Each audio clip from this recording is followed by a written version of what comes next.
What's going on, everyone? Welcome back. Today, I wanted to try the newly buffed Grumpig in the Open Great League. Believe it or not, I haven't really tried this Pokemon out too much in this current season. It got Psywave as well as Dynamic Punch recently buffed, which both are incredibly powerful moves, and I think on a Pokemon like this, it could put in a lot of work. So let's get into the battles and see what this thing can do. First game of the day, our Grumpig as our lead up against a Wigglytuff. Honestly, not a bad lead matchup here. We know Dynamic Punch is very efficient. Psywave as well is going to do a lot of fast food pressure, but Charm from Wigglytuff is also going to add up against us. So depending on what they do, we'll see if this matchup is any good. In comes the Dynamic Punch here. It's able to get actually a shield from this Wigglytuff, likely because they want to go for an Icy Wind against us, but not before we can CMP them with this next Dynamic Punch. At this point, Grumpig has done what it needs to do for the most part, right? It's gotten a shield as well as a decent amount of damage into this Wigglytuff. This is going to be a prime farm down range potentially for our Shadow Drapion in the backline. I know there's almost always going to be Mud Slappers in the back with a Wigglytuff, but because our opponent actually hard pivots here, I can instantly go for the Aqua Tail. I say instantly, but I overfarm, throw on good timing. But at this point, Aqua Tail is going to do a massive amount of damage. If they let this move through, then I'm going to be able to quick attack this Pokemon all the way down and potentially use all of this energy on Diggersby against whatever's in the back. We have a bit of HP left over on our Shadow Drapion as well, and because of the way they're playing out this game, there's a chance it's like double ground, double mud slaps. I've also seen like Diggersby in the backline with this, which if that is the case, it could be a little bit of a long-winded game, but I think with this energy lead on both our Diggersby and our Shadow Drapion, we should be in a good spot. Our opponent actually has, a Dunsparce is their final Pokemon. Interesting. That's actually really good for us, though. We resist these rollouts. We know rollout has also been nerfed, which means it doesn't do too much faster pressure to us. And after that debuff, these charges are going to do almost nothing to our Diggersby. In comes the second Scorching Sands here. It's able to do almost all of their remaining HP. They are going to try their best to pivot out, clear the debuffs, but they realize not much they can do there. GG to our opponent. Next matchup is a Pangoro in the lead. Honestly, one of the worst lead matchups we could possibly see here. I come in instantly with our Shadow Drapion, and we see them throw a move on CMP. There's a good chance this is going to be a close combat, but they could bait us here if they want to be a savage. It's going to be a close combat, so a good shield by us. In comes Aqua Tail, and at this point, going to try to knock this Pokemon out, but they do shield, and let's see what they bring in. They actually come in with a Shadow Galarian Weezing here. Our whole team is strong against this pick, which is nice to see, but I think they did make a very smart play coming in with this Pokemon right now, because they can probably get the most use out of it by just no-shielding everything, going straight for an Overheat, and trying their best to use Weezing just as a way to get one shield. With that said, they go for a Sludge instead, which means either they don't have Overheat, or they just made a really nice bait call. In comes the next Sludge from us here, or Aqua Tail rather. We're able to knock them out, and Pangoro comes back in.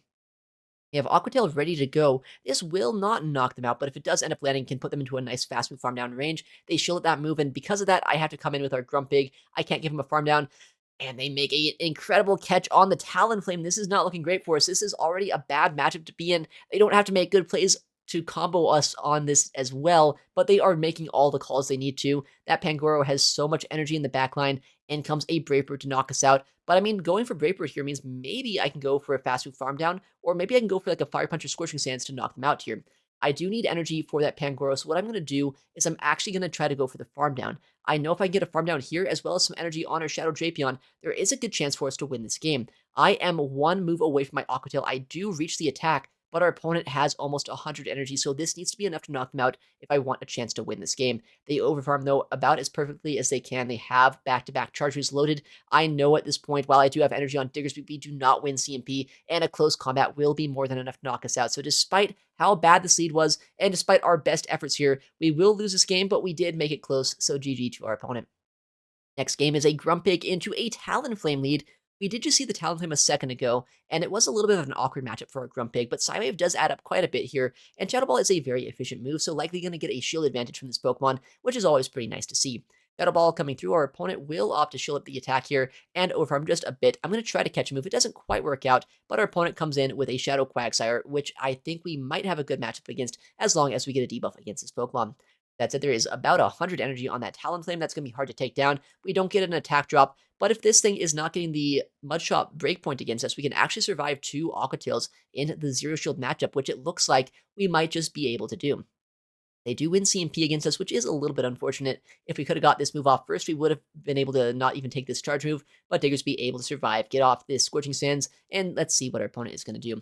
I'm actually going to undercharge this to try to get a bit of an energy lead on my Grumpig. Let's see if that's going to matter even in the slightest. Our opponent is thinking about who to bring in. They could bring in Talonflame and go for flies against us, But if they do that, I think I do survive a fly. There's a chance I can get to a dynamic punch as well. If that is the case, we're not in that bad of a spot. They come in. That was actually a Drapion that came in here. We can reach a dynamic punch against this for sure, which means either we get a massive amount of damage or their final shield. They do have energy on Talonflame. They have a bit of energy on their Shadow Drapion as well, but we have 2 shields to our name, and we have the ability to potentially get a catch if we need to later on in this matchup. And comes an Aqua Tail here into them from our Shadow Drapion. We know we need to be very on point with our energy management, and the final shield going to be used by our opponent. We win CMP against the Shadow Drapion, and at this point, this is going to be game over for our opponent because I'm going to be able to double shield anything this Talon's going to throw. I can survive long enough here to reach a crunch, knock out this Talonflame, and win in this match. Bit of an awkward game here where I was going to try to catch a move at the start. They were dancing around with their Talonflame quite a bit, but we were still able to come back from it. GG, our opponent.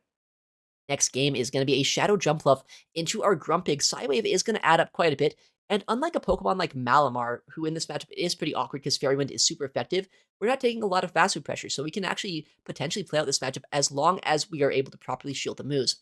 I guess that's the caveat here because I ended up shielding an Aerialise. Not exactly what I meant to do, but I guess a good bait by our opponent. In comes the Shadow Ball now. Do we get a shield in return, or do they just play out the lower shielding scenarios? They actually do opt to let that move through, and now, I mean, I do survive in acrobatics. It's kind of unfortunate that I did end up shielding a bait. Oh, they just go for another acrobatics or aerialist rather there. Might as well snipe them down with a dynamic punch. I don't want to take another move if I can help it, and I want to keep our Grumpig as healthy as possible. Dynamic does end up landing against the Jumpluff. It knocks them out, and we're going to see if anything is going to be brought in to counter us here. We actually see a Shadow Drapion. No real reason to give him a huge farm down against us. Might as well keep our Grumpig alive if we can, and use our Shadow Drapion as a pivot, saying our Diggersby in the backline could be a much better answer into this Pokemon. Aqua Tail going to be thrown. It is not going to be enough to two-shot in the Zero Shield matchup, but it will put them very low depending on when and where they use their shields. In comes the next move. I think they might try to catch on us, so instead of going for the Aqua Tail, I'm going to go for a Crunch, just in case they do catch a move. They do catch, and fortunately for us, it is on a Lapras. If we threw an Aqua Tail, that would be honestly pretty bad for us, but since I went for the Crunch instead, it will do a lot of damage and also get a defense drop, which means now, honestly, I don't know if that means we do extra Psywave damage, but it will be helpful potentially for a Diggersby later on in this game. In comes a Dynamic Punch. It's able to draw their first shield. I think we might be able to outpace them here to the next one, at least before they get to 2 Sparkling Arias, and if that is the case, we're going to be able to get that final shield, put them into a range where Fire Punch will be able to knock them out with our Diggersby. We attempt a CMP. If we got the CMP, then that is fantastic news. If not, it's going to be fine still, I think, for us. They have to throw a move to knock us out. No CMP, which is still fine. We were going to force energy from them one way or another, and now Diggersby should be able to close out this endgame matchup. Sparkling Aria does end up landing here. They will reach a Sparkling against us with this Lapras, but I know it doesn't do enough to put us into Aqua Tail range, and while the Shadow Drapion in the backline will also get to that Aqua Tail, they will not get to 2, so this matchup is looking like it should be in our favor. Drapion was energy dry when it ended up coming in, so we can overfarm just a bit here and potentially have energy for that Lapras when it comes back in. We're 1 away from another Fire Punch, so I can throw this move, knock out the Shadow Drapion, do 1 more quick attack against the Lapras, and then Fire Punch the Lapras, taking out a Water and Ice type with our Ground type Pokemon. Diggersby already at that next Fire Punch. We're able to throw the move here. No move from the Lapras, meaning Diggersby is able to close out this endgame. GG to our opponent. Next game, we're going to see our Grumpig as our lead into a Galarian Weezing. Our whole team has a lot of play into this. Let's see how they're going to play it out. They don't throw a move, or they don't even stay in, so potentially they don't have Brutal Swing on that Pokemon, but maybe they do. Maybe they just want to bait something out here. And since they're ABA weak to Diggersby so far, I want to use my Diggersby where I know it's going to have some play. I bring it into the Shadow Sableye, which is a very strong matchup for us. I know if I get a debuff with Scorching Sands, they can't even 3-shot us with Foul Play, so let's see if we get lucky enough to get it. No debuff for us, but it's still fine for us to be able to stay in this matchup. Quick Attack might be resisted, but Fire Punch and Scorching Sands are just so efficient against this Pokemon, and the fact that we resist these Shadow Claws mean we can guarantee this matchup. I'm not sure that a Fire Punch would have been quite enough to knock out, so I play it safe. I go for the Scorching Sands. We are able to knock them out, and we see actually a Guzzlord of all things come into us, which is a bit awkward, saying we don't have a hard answer to this Pokemon on our whole team. If we do end up landing this move, though, I think we're going to be in a much better spot. We come in Grumpig. Honestly, maybe I should have come in Shadow Drapion since they no-shielded that move. I kind of expected a shield from them there, but because they did no-shield, Grumpig is going to try to get the shields down here by going for Dynamic Punches. Or, I mean, I guess if they come in Weezing, another play we can make is go for a Shadow Ball, put them either into Psywave downrange, or maybe even Poison Sting downrange for our Shadow Drapion. In comes the Psywave damage. You can just see how much we're doing here with our fast moves. No reason not to shield at this attack. We can farm this all the way down, come out with a Dynamic Punch, and they actually are running Brutal Swing, so they do have a lot of charging pressure into us. It's a good thing Psywave is able to knock them out before a second charge move will be reached. Dynamic Punch almost certainly going to draw a shield from this Guzzlord, but because of all the fast move and charge move chip I've got against them already this game, I think we can actually just knock them out straight Aqua Tail and Poison Sting damage. In comes the first charge move. If they do have Dragon Claw, they can have just a bit more charge move pressure into us, but they're throwing Brutal Swing, so it's probably Brutal Swing as well as Sludge Bomb as their moveset, which means we are able to resist all of their charge moves in this game. In comes the next Aqua Tail here. It should be more than enough to knock out this Guzzlord, and even if it's not, we still have some Psy Waves and Quick Attacks so we can get off into this Pokemon in the back line, but it does just take out the Guzzlord. We're able to win the game. GG to our opponent. All right, next matchup is a Shadow Drapion in the lead. Bit of an awkward lead matchup here. We're going to swap into our own Shadow Drapion and try our best to whittle this down into a range where our own Grumpig, or our own Shadow Drapion rather, could deal with this. Grumpig does get to avoid this Pokemon right now, but saying they're staying in this matchup, either that means Shadow Drapion has a lot more play against their backline, or potentially they are just so strong against Grumpig, they don't even care about getting their Drapion into that Pokemon, because there's something else in the back that is even better. In comes the second Aqua Tail. I know I do survive this move, and we're going to go for a crunch just in case once again they go for a catch. And because we're able to land this move against them, maybe we draw a shield. They do actually shield the attack up here, and we get a defense drop, which I don't think really matters because they're still going to be able to be taking 2 damage per Psy Wave, but it is going to be potentially into a range where I can't go for a full fast move farm down against this Pokemon. If they do get to another charge move here, it's going to be a little bit awkward. I do have to throw energy actually against this Drapion, so not quite the full farm down I was looking for, but potentially we might be in a good spot depending on their backline. But we haven't even seen anything yet. We actually see, yeah, no, never mind. That's like about as RPS of a game as it can be. Lapras is their one answer to Diggersby. They were ABA weak to Diggers, and unfortunately ABA strong to Grumpig. This is not looking good. No debuff for us here, and because of that, this game is looking about as over as it can be. I'm going to shield, try to fish for another attack drop here. Maybe I can make a catch at some point. Maybe I can use my Diggersby against that Sableye, but because they are going to be so healthy on this Lapras even still, they don't even have to shield this move. They're able to survive. They have a shield in the back line, and just landing the Sparkling Aria is now going to mean that the foul play from that Sableye can knock us out, and then they can also just knock out our Grumpig. So not much play we have left in this game. GG to our opponent, but unfortunately not a great matchup for us. Next game is going to be a Bastiodon in the lead. Honestly, a pretty good lead matchup here. We have Dynamic Punch, but they don't stay in the matchup. They actually come in with their Azumarill, and our Psy Waves are adding up quite a bit against them. I'm kind of fine just staying in this matchup, seeing our Diggersby is actually just so much better into that Bastiodon than our Grumpig ever was. These Psy Waves and these Shadow Balls are really adding up here, though. I'm kind of surprised. Is this like a really bad Azu or something? Why are we doing this much damage to them? I have no idea. Normally, it's a much closer matchup in the Zero Shield. Oh, they go for a Hydro Pump. Okay, very cool play by them, but we are able to survive, land to this next Shadow Ball. Let's see if they end up shielding or if they just opt to let this go. They do let them move through, so I get switch advantage in this game, which is pretty nice to see. It depends, though, on their final Pokemon. Like, if there's an Annihilate in the backline, this could still be a little bit awkward. But I'm going to let that Pokemon go down, keep switch, and we see that we just win switch, we win game. There's a Drapion for the Jumpluff, there's a Diggersby for the Bastion, GG to our opponent. Next matchup is a Corviknight lead. Bit of an awkward lead matchup here. Our Psy Waves are resisted, but because we can outpace this Pokemon to charges, and because Psy Wave, while being resisted, still does do 2 damage per turn, we're not completely hard walls here. I go for the Dynamic Punch, knowing it is going to outpace to the Iron Heads, so let's see if we can get a shield advantage from our opponent. Comes the first charge move. If they have payback, we're going to get one shot here, but if they don't, if it's just a Sky Attack, we do survive that move. We can go for a Dynamic Punch into this Corviknight and potentially draw a shield or get a KO into the Steel and Flying type Pokemon.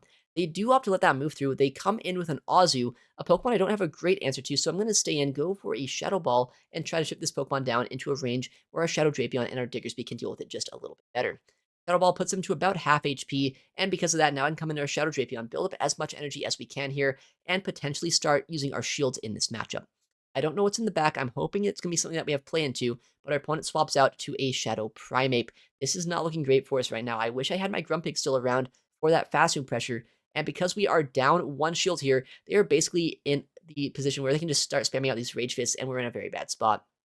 I do make a catch, though, on what is almost certainly going to be a Rage Fist bait, and because of that catch, there is still a sliver of a chance for us in this game, but Primeape is just such a spammy Pokemon. I have to try our best here to shield up a move. It could be a close combat. It's actually an Ice Punch. Maybe I should have no-shielded that attack. By shielding this move, now I'm going to give him 5 extra Karate Chops. There's a chance they can come out of this with yet another move for my Shadow Drapion. This is not looking great for us. Man, I wish I still had my Grumpig alive. In comes the next charge move. I know at this point it's going to knock us out. Ice Punch is a very strong move, and they're at +1 attack already. I have the Aqua Tail, but they're at back-to-back charges already, and because of this, our Drapion is going to go down. That Azu... Oh, okay, it's just a Rage Fist. Potentially, maybe still playable if we can knock out the Azu, but I don't think we have anywhere near enough energy to win this game. Comes the Azu, yeah, we need a Sludge Bomb to be able to win this one. They're going to either bubble us down or just outpace us before we can get to 2 charge moves. Unfortunately, not able to win that matchup there. GG to our opponent. Next game is a Clodsire lead. Into our Grumpig, we actually have a lot of play into Clodsire across the board, and since they're staying in here, I'm actually a bit disappointed. I would much rather have them swap out so I can align my Diggersby into this Pokemon later on, but Grumpig does still have a good matchup here. I can overfarm as much energy as possible, knowing that Ghost and Fighting type damage is basically, well, not even basically, it's just literally unresisted across the entire Pokemon Go meta. There's no Pokemon that resists Shadow Ball and Dynamic Punch, so even if I have to go down shields here, I'm in a decent spot where I can potentially use the energy against the backline. I go for a Dynamic Punch because I can also just try to knock them out here. Unfortunately, it's not quite enough. I was just trying to see if I could knock him out with that move, but no, it is not enough here. But it does have a nice little Poison Sting down, and since this ground type is going to be out of the way, I'm hoping that's their one and only ground type Pokemon. They come in with a Pangoro in the backline of Pokemon that generally does have a lot of play into both Diggersby and our Shadow Drapion, as well as, I guess, our Grumpig. So it's a good thing that we're seeing it in this one specific spot where I'm up energy, and I also have it into our Shadow Drapion. In comes a charge of I'm going to shield, and it is a Night Slash bait. Our opponent does not boost, though, which is really nice to see another Aqua Tail being thrown. Let's see what our opponent is going to do. I need to whittle down this Pangoro as much as I can. Diggersby, oh no, they caught. I didn't even realize that. That's pretty bad for us. They have a lot of energy on that Pangoro. This Lapras, after that catch, is likely going to shield this Crunch. And because our Shadow Drapion wasted so much energy, I'm not so sure we're going to be able to win this game. In comes a charge if I do have to shield this attack up. I got a defense drop, though. Maybe I should go for a bait here with an Aqua Tail. If I can get a bait off properly, we might be able to outpace this Pokemon, but we're going to go for the full send. Maybe they expect the bait. Crunch, though, gets a shield. I try to catch a move on our Diggersby. It doesn't quite work out, but their defense stat is still lowered. Maybe I can get to a Scorching Sands and still have play in this matchup. Sparkling not quite enough to two-shot us. In comes that Pangoro once again. We try our best to go for a Fire Punch, but they're able to CMP us on a charge move. I need to be able to farm this Pokemon all the way down and use this energy against the Lapras if I want any chance to win this matchup. We do actually get the farm down thanks to that defense drop. We go for the Crunch. Is this enough to knock him out? I don't think it is. But it should be enough here to maybe put them into Aqua Tail range. We reach the Aqua Tail. Shadow Drapion on 1 HP, able to survive long enough here. Aqua Tail is going to knock out Lapras, just barely 1 HP winning us that game. Next matchup here, we're going to see the Galarian Weezing in the lead. A very good matchup for our entire team, but our opponent is going to stay in for just a second. They're going to throw a move after 5. It could be a Sludge, but it could also just be a Brutal Swing. Let's see what they're going to throw. They go for a Brutal Swing, so it does do about half of our HP, and they Safe Swap a Shadow Sableye. We have our Diggersby to counter swap this Pokemon. We know we can wall a lot of the fast pressure here, and while the energy is neutral against us, I can try our best to go for Debust. I can try to outpace them, two-shot them with charge moves, and for one reason or another, they actually go for a Dazzling Gleam against us, which in my opinion is not the right play. You can knock us out with 3 foul plays the longer this matchup goes on, so going for a Dazzling Gleam is just kind of a waste of energy, saying you still need 3 charge moves to knock out Diggersby. Comes a foul play almost certainly into us here. We're able to survive, go for a couple more quick attacks, and then Fire Punch to knock out the Shadow Sableye. I think at this point this is enough damage to knock them out here. Let's see how much it's going to do. They actually do shield the attack, which is kind of interesting. I don't feel like shielding is in my best interest, though. I'm not that weak to Weezing. I think the best course of action for me is actually no shield. Come in with a Shadow Drapion, get a full Poison Sting down if they let us, shield one time, get a ton of energy, and make their life very uncomfortable to see what they want to do. Comes a foul play. We do shield up the bait, but I don't think they're going to get to another charge attack here before I get the full Poison Sting down.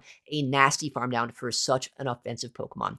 In comes that Weezing once again. They're almost at another charge move. I'm going to dump all of my Aqua Tails that I can into this Pokemon. We have a lot of energy left over on our Grumpig, and we also have access to some energy left over on our Shadow Drapion. It really depends on when and where they shield to see what we can do in this game. The final Pokemon is yet another Ghost and Dark type. It's going to be Spiritomb. We have a lot of energy across the board. We have almost a full move on our Grumpig. We have Crunch number 1 already ready to go. Crunch number 2 is going to follow very shortly after. They go for a CMP on what can only be described as a Rock Tomb, which will end up lowering our attack stat, but it's fine because our Grumpig in the backline should still be able to win this game. Crunch comes to it, is at -1 attack, but Grumpig should come in here, go for a Shadow Ball, potentially go for the knockout with this move. We got a defense drop as well, so it's a guaranteed knockout. I think, though, even without that defense drop, it would be enough. Down goes the Spiritomb. Grumpig able to knock out the Ghost and Dark-type Pokemon. Next game, going to see the Grumpig into the Azumarill lead. Last time we saw an Azu into Grumpig matchup, our Psywaves are doing a lot of damage. In this scenario, it doesn't seem like they're doing quite as much, so I wonder if our opponent, in the first time that we saw this matchup, had a much worse Azu than this trainer that we're fighting right now. Shadow Ball being thrown, it does do a decent chunk of damage still, and Sidewaves have put them below half HP, but not quite as quickly as it did against our previous opponent. In comes the charge attack, likely a play rough being thrown into us. It will two-shot us here, but Grumpig able to outpace potentially into the Shadow Ball. Let's see if our opponent wants to shield or if at this point they're willing to let their Azu go. Shadow Ball ends up landing, puts them pretty low into the red. I could shield and farm down, but I feel like getting an energy lead on either our Diggersby or our Shadow Drapion could be just a little bit more important. I'm gonna come in Diggersby, and I guess it's a good thing I did. Our opponent instantly comes in with the Clodsire, which is kind of an interesting play. I'm surprised you would swap this in blindly without even knowing what I was going to bring in here. But because of this, now I can go for an instant Scorching Sands and get a Scorching Sands debuff against them too, which means potentially I can survive this Earthquake a lot easier and CMP them on the next Scorching Sands to survive this matchup quite easily, as well as knocking out this Clodsire. Let's see if they want to shield, though. If they do shield, then honestly, that's fine by me. I survive the next charge move. If they no shield, then I guess we'll see what's in the backline. We see a Talonflame. At this point, Shadow Drapion is going to spam out as many charge moves as it can. This game should be in our favor. There's still that Azu in the backline that they could use as a catch, but trying to catch with a 5-turn move Pokemon is always one of the hardest things in the game. I'm almost at 3 Aqua Tails already. I'm at back-to-back. I am just 3 more Poison Stings away from my third. In comes the first Aqua Tail. In comes the second Aqua Tail. Our opponent does have to shield every single move I throw. Let's see what they're going to do. Aqua Tail number 2 ends up getting the shields from them, and now I can go for the Aqua Tail number 3. While this might not be enough damage to quite knock them out from this range, it will be enough to put them into a faster farm down range for our Diggersby, or potentially just for our Shadow Drapion. In comes the Azu once again. We have an Aqua Tail loaded. Our opponent, though, they just end up letting us Poison Jab or Poison Sting all the way down. GG to our opponent. Very interesting team. Next game is a Shadow Jumpluff in the lead. It's a much better matchup, as I was saying earlier on, into the Shadow Jumpluff than a Malamar, which is the other Psywave user that you see very often in this meta. And because of that, I'm able to go for a Shadow Ball here. I think last time we were in this matchup, we actually ended up making the wrong call on what charge move they were going to throw. Let's see what they're going to do this time. I'm going to try to shield up once again. I feel like it's not very likely they go for an Aerial Ace bait, and this time they do full send the Acrobatics. I'm actually going to go for a CMP on a Dynamic Punch here. I don't want to take an Acrobatics if I can help it, and if I can get a shield from a low HP Jumpluff with a Dynamic Punch, that is music to my ears. I see a Chelseant rather come in, and I don't want to give him a farm down against our Grumpig, but honestly, this is kind of tricky. I'm glad they're staying in, because our Diggersby also is not the best matchup into this Pokemon. Grudge comes through. It gets a shield actually from this Jellicent here. I'm able to no-shield the first Surf. I can go for another Crunch in just a second. Surf is going to do a decent amount of damage, but I'm not in Hex down range, and it is kind of intriguing to me that our opponent has not swapped out of this matchup just yet. Crunch ends up landing.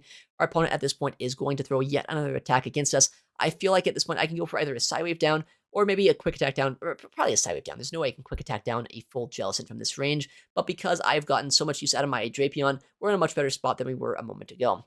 In comes what is their final Pokemon. It's going to be a Malamar, and wow, this is a bit of a core breaker actually to our Grumpig as well as our Diggersby. I know our Dynamic Punches are going to do a lot of damage. I can go for 2 Dynamic Punches into a Scorching Sands, and we should be able to win this match. Another play that I can make that I go for here is I actually just bring in my Diggersby pretty early on. This is going to force them to go for superpowers against me, which means they're going to debuff their own stats very early on in this matchup. They let the Fire Punch go. That is the right play, knowing that it's going to be the least damaging move left in the match. But because of that no shield, now I can just go for a full farm down against this Malamar, and Diggersby able to close out that match. GG to our opponent. Next game is a Grumpig lead into a Claydol. Honestly, a very awkward matchup once again, because Psywave is a bit resisted by this Psychic-type Pokemon, and Shadow Ball, while it is super effective as a non-stab move, it's not going to one-shot a bulky Pokemon like Claydol, so this matchup could be a little bit awkward.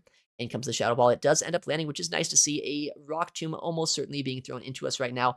I'm going to no-shield our Grumpig and see what we can do. They actually go for a Scorching Sands instead, so not running Rock Tomb potentially, or maybe they just want to run Rock Tomb and Scorching Sands, meaning they want to get a bit of extra charging pressure against us. We can still outpace to the next charge move. Claydol not known for its speed. We do get knocked out here, but I can come in Diggersby and try to quick attack down a Pokemon that a Shadow Drapion really would not want to face off into. In comes a Scorching Sands, and since they are throwing that move instead of an Ice Beam, I'm almost certain that means they are on Rock Tomb and Scorching Sands. We get a massive farm down. Who is going to come in? Well, that's a good sign. It's a Shadow Drapion, a Pokemon that does not want to take super effective ground-type damage. We go for the first charge move here. It's going to be able to not quite one-shot, but it does put them so low at this point that I can quick attack this all the way down. I wouldn't be surprised if there's like a Clodsire or a Weezing in the backline. That would make sense with how they played out this game so far. In comes the Weezing here from our opponent. So yeah, we have 2 Shadow Poisons in the backline against our Energy Lead Diggersby. This is like a nightmare scenario for them right now. I do see a shield on that move, but the thing is, I survive any move they're going to throw right now. I am going to just play it safe, shield this attack, because I don't want to just no-shield and overheat, I guess. If they were at the energy for that, that would have been pretty bad if they ended up landing it. Scorching Sands, though, going to end up landing into this Galarian Weezing. Not quite enough to one-shot them here, but it will put them into a range where I can fast move this all the way down. Maybe go for a Fire Punch against that Drapion if I survive long enough, or at the very worst, come in Shadow Drapion and go for an Aqua Tail against them. In comes the Fire Punch, but not before they throw an Aqua Tail, which means they will see my third Pokemon. I guess that's all right by me. I can come in, go for a full Poison Sting down, and this game is going to be ours. GG to our opponent. With that, we have a nice little 5-0 set to end off the day. First time ever using Grumpig, and honestly, it was a very fun Pokemon to use. Shadow Ball and Dynamic Punch coverage is some of the best coverage you can have in the game. Dynamic Punch with that newly buffed energy decrease, as well as Psywave just being such a good move. It's such a nice synergy, and pairing it with Diggersby and Shadow Drapion was a lot of fun, so make sure to give this team a try if you want to give Grumpig a go. All right, well, thank you so much for watching today's video. If you enjoyed the battles and you want some more content like this on the channel, please make sure to leave a like and subscribe. It helps out the channel a ton, and I would really appreciate it. Thank you again for watching. Take care, and I'll see you in the next one.